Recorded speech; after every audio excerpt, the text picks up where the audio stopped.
On today's episode, jerk pita flatbreads. Are you kidding me? These look so fresh and delicious. Oh yeah, very good. Don't want cherries at the bottom of the tree. I want the ones just out of my reach. The ones that sit the closest to the heat of the sun. They ain't available to everyone. I wanna have to work for the fruit I get. Jerk flatbread melts. We're gonna get right into it right now. Let's start with cutting up our chicken. I've got some beautiful chicken breast here. I'm gonna cube it so that it can saute in the pan, and we're gonna finish it with the happy jerk, all right? So nice bigger cubes, cutting it into a couple of strips there, and then like that, it's ready to get into the pan. I've got the pan heating up already behind me. Always when you're cooking your meats, you want to hit it with a hot pan. Never put your meats into a cold pan. We want to hear that sizzle as soon as that meat touches down. So we've got lots of chicken here, more than we need, but that's okay. A little leftover chicken would be just fine. As you can see, the pan is toasty hot.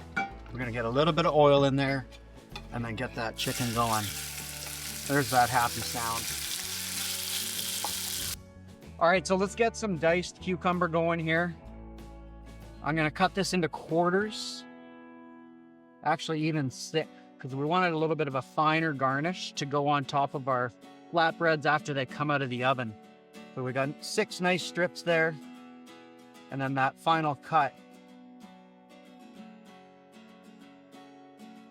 That looks beautiful. Okay, so let's get that into our bowl, and we're gonna do the same with some onion.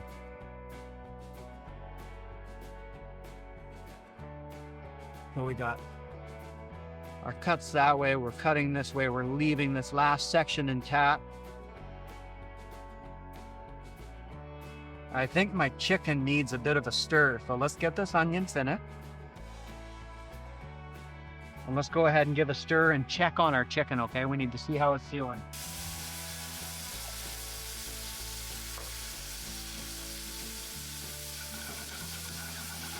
Turn the heat off on that. Let the residual do its thing. There's enough heat in there to kind of almost finish cooking that chicken. We're gonna build our flatbreads and fire them in the oven, and then the chicken will completely finish cooking in the oven without overcooking. So it's gonna come out perfectly. So we're now ready to actually start building these flatbreads. So let's do that. Beautiful pitas from Eugene's, nice local institution. Okay, we'll put them down. We're ready to get some chicken on there.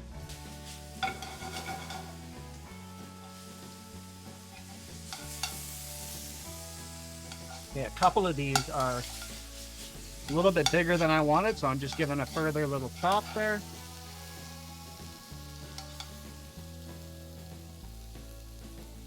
Let's get ourselves some of our ricotta cheese now. And I've got a hot oven behind me ready for these guys. We're gonna pop them in there at 420 degrees, let them do their thing for a little bit. So we're gonna fire these now. Like I said, the oven's hot, it's ready.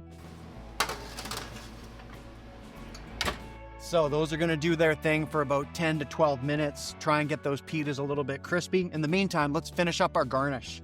So we've got some cucumber happening here. We've got some finely diced red onion. And I wanna season this up with salt and pepper.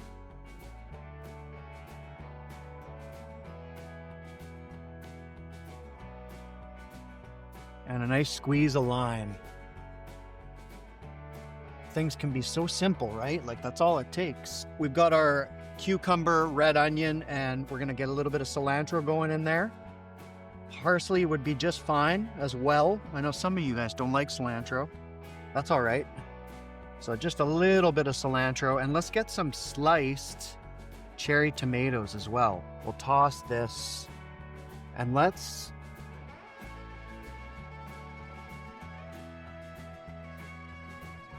check that out. It's looking pretty good, nice and toasty on the edges. How we're gonna finish these off is just like this. And we're gonna cut these into manageable sizes.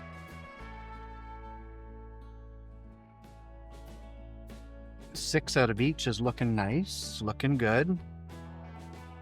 And then We finish it off with just a little garnish of our cucumber, our tomatoes, and our onions. How's that for a fresh looking flatbread melt? If you like the look of my jerk pita flatbreads, like the video, share it with a friend, and subscribe to our channel. The recipe is in the description. See you next time. Available to everyone. I wanna have to work for the fruit I get.